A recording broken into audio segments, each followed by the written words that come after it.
नमस्कार मंडळी. सकाळ झाली विठोबा मंजनपासून आणि अफ्रेशपासून. आदू घेत आहे बिस्किट. मग आईनं सारवलं मस्त अंगण. मग झाली आंघोळ. मग काय बाबा, सकाळी सकाळी भूक लागली होती. शिळं आता खाऊन घेतलं, कारण सकाळची शिळं खाल्ल्यात बम मजा आहे. मग अदूनं तोडले फुलं.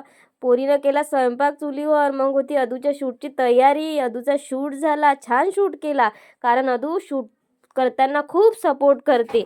त्यानंतर आणखी भूक लागली, आणखी जेवण केलं. मग निघालो वावराच्या रस्त्यानं. बघा, मस्त वावराच्या रस्त्यानं निघालो. मग काय, ह्या पोरीला पाहिजे होतं अफ्रेश. पेट्रोलही नाही ना. आग तशी आग लय लावते हे, पण हिनं वावरातही आग लावून दिली. मग अफ्रेश घेतलं. मग आणखी अदूच्या शूटची दुसरी तयारी केली. तोपर्यंत म्हणूनही बनवलं अफ्रेश. मग काय, वावरात घेतलं गरम गरम अफ्रेश आणि झाली आमची दुसऱ्या शूटची तयारी चालू. मग काय बाबा, अदूच्या आप्पानं वावरात दाखवलं, जसं काही एक एक कर अदूच्या नावानंच करून देते.